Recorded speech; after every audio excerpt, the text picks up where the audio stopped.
अभिषेक करना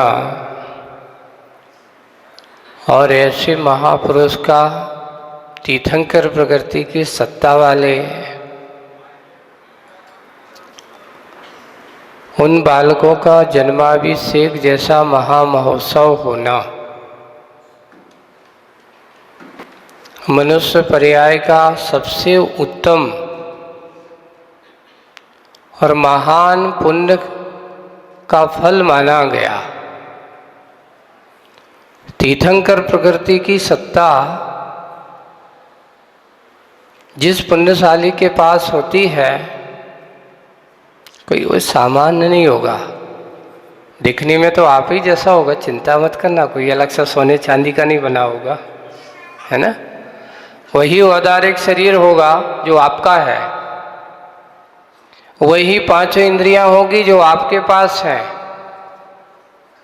वही सब कुछ भोजन पानी करने वाला होगा, लेकिन उसके भोजन में थोड़ा सा अंतर अवश्य होगा। विशेषता क्या होती है? विशेषता ये रहती है कि जब बालक तीर्थंकर बालक का जन्म होता है तो उस पर अभी हरिवंश पुराण में और इसमें आदि पुराण में भी लिखा है कि सौधर्मेंद्र उनके हाथ के अंगूठे में अमृत का क्या कर देते हैं? स्थापना कर देते हैं। अमृत स्थापना। वो दूध पीते हैं ये कहीं नहीं लिखा। अमृत स्नान वो अमृत पान करने की बात उस पर लिखी है। तो अंगूठा चूसना भी ये उनका अमृत पान है। और उनके वस्त्र जो होते हैं कोई सामान्य वस्त्र नहीं होते, देवो पुनीत वस्त्रों को ही धारण करते हैं। ये विशेषता उनकी ये होती है। तो पूरे जीवन काल में यही होता है। जैसे बड़े बड़े रईसों के कपड़े कहाँ से आते हैं? कोई कहता है मेरे तो वहाँ से पेरिस से आएंगे, कोई कहता है लंदन से आएंगे, कोई कहता है इधर से आएंगे, मैं सामान्य से नहीं पहनूंगा। तो भगवान ये तो महाराज लगता है तीर्थंकर प्रकृति का प्रभाव उनके अभी से दिखने लगा ना। देखो ये वस्त्र कृत्रिम है, अब वो देवो पुनीत है। भगवान का महामस्तकाभिषेक हुआ ऐसे बड़े बड़े कलशों से, छोटे मोटे कलश नहीं है। और कलश से अभिषेक हो जाने के बाद अब बालक का काम, आगे का काम किसका है?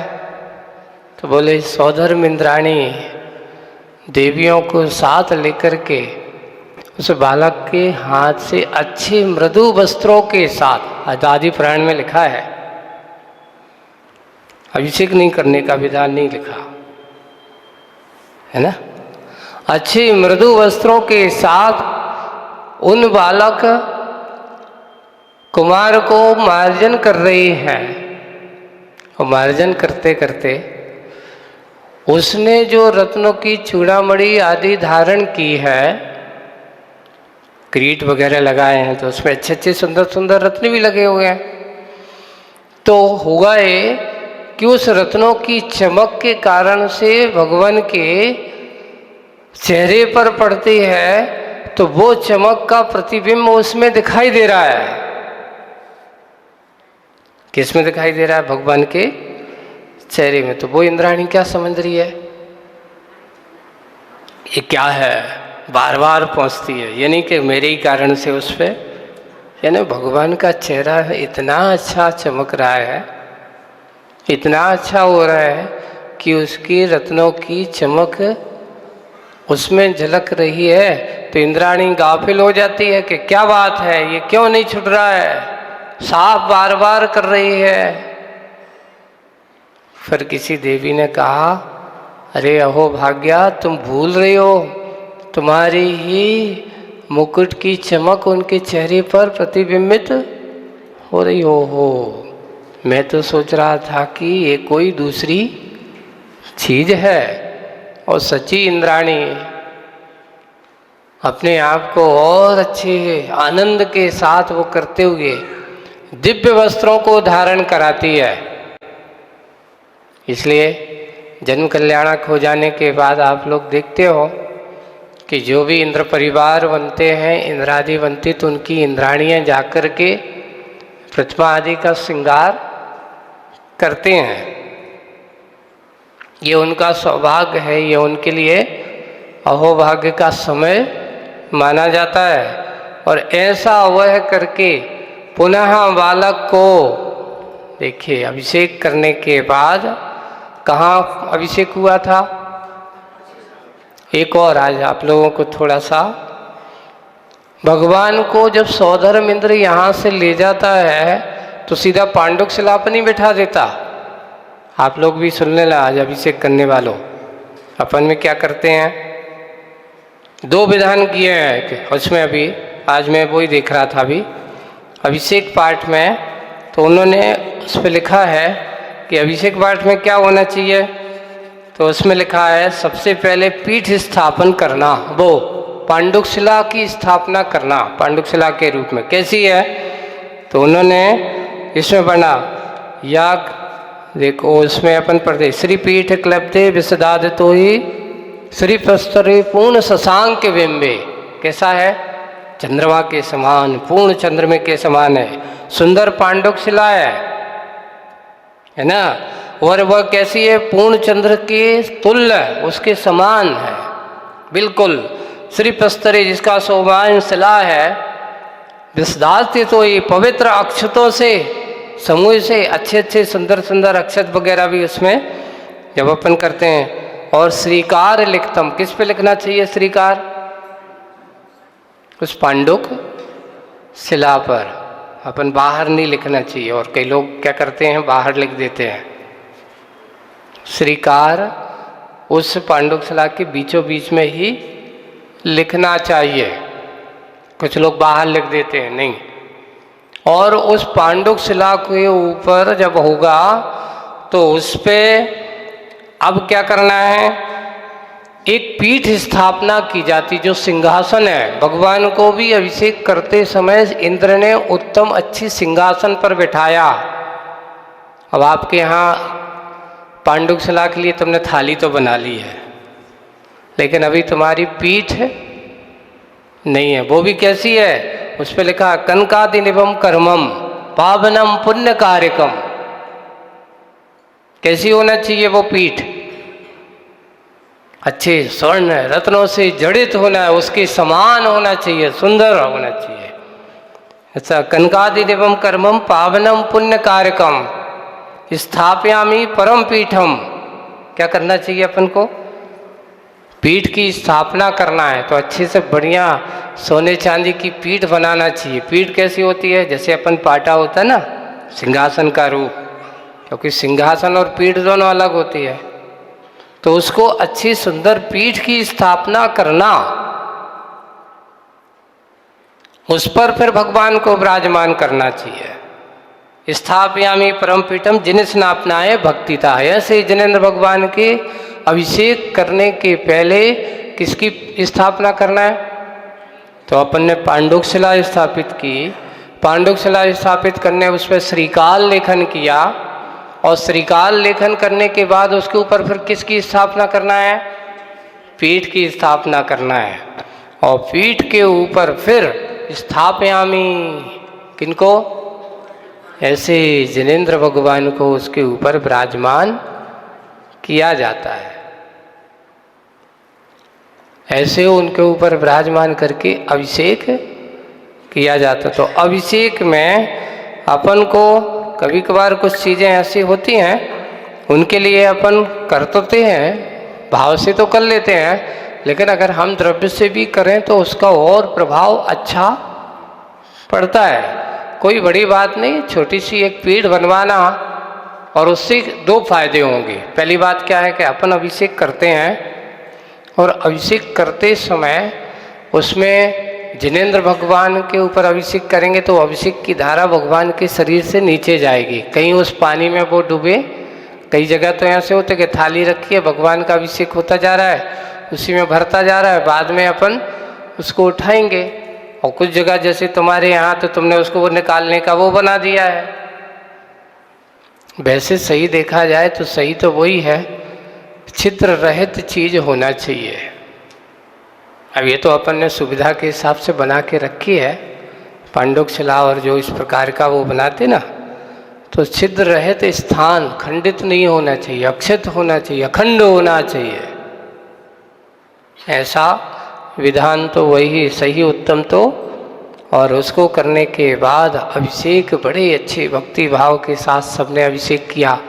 और एक और जो अभिषेक किया गया है, अभिषेक पाठ में भी देखना, अब सबके तरह का अलग अलग हैं, अब सब अपने अपने हिसाब से करते हैं। देखो अभिषेक पाठ में लिखा है कि वो जल कौन सा है, ऐसा चतुर्कलश जो आपने उस पर लिए हैं, 4 कलश है, तो उनको अच्छे जिनेंद्र भगवान के अभिषेक देखो। 7 कुंभई कुंभौगान क्षीराब्दि तो ही पूरितान। क्षीराब्दि, आब्दि यानी क्षीर यानी दूध के समान जिसका जल है, दूध नहीं है। आब्दि यानी सागर, इसलिए अपना क्षीर सागर, जिसका नाम क्या है, क्षीर सागर है उसका नाम, तो वो जल है ना कि क्या है। तो यहाँ पर 7 कुंभई कुंभौगान ऐसे जिनेंद्र भगवान के अच्छे से कुंभोग, कुंभान यानी क्षीरो आब्दि तोई परिपूर्तान, अच्छे भरे हुए, खाली नहीं, उनसे अच्छे से भरा हुआ क्षीर सागर के तोई, तोई यानी 7 कुंभ यानी जल से भरे हुए ऐसे स्वर्ण कलशों के समूह को स्थापयामी। अच्छे से कैसे होने थे, चंदनानि सुचर्चितान। एक और है चर्चितात, अर्थात चंदन मिला हुआ हो नहीं, चर्चित का अर्थ होता है बाहर जैसे अपन सस्ते के अनुसार कुंभ आदि बना देते ना, तो उससे चर्चित हों, उसमें हम केसर चंदन आदि उस जल में मिलाएं, ऐसा कोई जरूरी मिलाने का नहीं कहा, चर्चित कहा। चर्चित का अर्थ उसमें क्या है, लिख करके उसको ऐसे अभिषेक चंदन आदि से सुशोभित यानी अच्छी खुशबू से युक्त हैं ऐसे कलश, उन कलशों से भगवान का क्या करना, अभिषेक करना। ये विधियां हैं। और उसमें तो क्षीर आब्दि कहा, क्षीर नहीं है।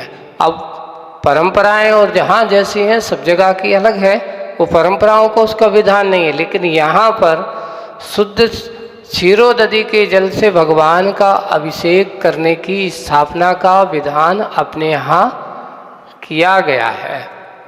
यानी आज आपके पास जो जल है, उस जल में हमने किसकी स्थापना की है, क्षीरोदधि के जल की स्थापना करके हम भगवान का अभिषेक करते हैं, प्रथमाभिषेक करते हैं। अभिषेक हमने कल बताए थे 4 प्रकार के हैं, जन्माभिषेक, फिर उसके बाद राज्याभिषेक, दीक्षाभिषेक और अंतिम जो आप प्रतिदिन करते हैं, है ना। और एक बात है, प्रतिमाभिषेक कई बार हो सकता है, लेकिन जन्माभिषेक हर बार नहीं होता, एक ही बार होता है। राज्याभिषेक एक ही बार होता है, दीक्षाभिषेक एक ही बार होता है, लेकिन प्रथमाभिषेक तुम्हारे लिए, श्रावकों के लिए जिनेंद्र भगवान की स्थापना निक्षेप से, इसको भी अब महाराज हम जब चाहे जितनी बार कर सकते हैं, नहीं, रोज दिन में तो एक बार तो कर सकते हैं अपने अनुसार के समय के अनुसार। अब हमारे भगवान तो कैसे हैं, वीतरागी। अगर मान लो अगर आपके भगवान अगर थोड़ा सा बोलते होते और तुम जैसे भक्त उनको मिल गए होते, तो भी क्या करते, ये क्या करते बताओ? जैसे तुम फुर्सते हो, जब चाहे उठाए और रखे और भगवान का अभिषेक कर दिया। अरे भाई, कोई भी क्रिया होती है उसको एक और है। आज हमारे लोगों की दशा है, पूजा हमें मंदिर के समय अनुसार करना चाहिए कि हमारे अनुसार पूजा होना चाहिए। आज क्या होता है, हमें भगवान के अनुसार नहीं चलना है, भगवान को हमारे अनुसार चलाना है। क्यों? हमारे भगवान भीतर आ गए, उनको कोई राग द्वेष थोड़ी करते हैं। उनको तो जितनी बार जो कुछ करो सब कुछ क्षमा है। क्षमा उसको माना जाता है जिसके अंदर हमारे भगवान ना, उनके अंदर राग है ना द्वेष है। तुम करो या ना करो, ना करो तो भी गुस्सा नहीं होते, और करो तो उनसे तुमसे प्रसन्न भी। तुम महाराज मैंने तो 4 कलश से किया, जितने कलश से सबसे किया है ज्यादा पुण्य मुझे मिलेगा। और वो कहता है मैंने तो भैया एक बार छोटे से कलश से किया है। बंधुओं, 4 से करो चाहे 1 से करो, लेकिन अगर तुम्हारे भावों में विशुद्धि है तो छोटा सा कलश भी करोगे तो उससे भी ज़्यादा तुम्हारा क्या होगा, पुण्य होगा। और तुमने दिन भर ढालते रहे और तुम्हें भावों की विशुद्धि नहीं, तो वो ढालना कोई काम का नहीं है। इसलिए भक्ति से भर कर के छोटा कलश हो, पर कैसा हो, भावों से भरा हो, विशुद्धि से भरा हो, भक्ति से भरा हो। अगर विशुद्धि और भक्ति से भरा हुआ कलश भगवान के मस्तक पर किया जाता है तो वो आपके पापों का प्रक्षालन करने वाला होता है। अगर हम विशुद्धि और भक्ति से रहित होकर के अभिषेक करते हैं तो वो आपको पाप का प्रक्षालन ना करके उल्टा पाप का बंध का कारण ना बन जाए। इसलिए प्रक्षाल भगवान का अभिषेक हमें बड़ी अच्छी भक्ति, हर्षित मना, आनंद मना, गदगद मना, ऐसे होकर के करना चाहिए, है ना। और ऐसा नहीं, एक और थोड़ा सा अपने अंदर कभी कभार लोगों के मन में, आप लोगों की देखते हैं तो मन में टीस लग जाती। क्या होता, मैं बड़ा है, ये छोटा आदमी, इसने मुझसे पहले क्यों कर लिया। देखो उस समय तो अपने आप को ये मत सोचो कि मैं कौन हूँ, ये सोचो कि मैं तो एक भगवान का एक आकंच सा छोटा सा भक्त हूँ। सब कुछ भूल जाओ कि मैं कौन हूँ,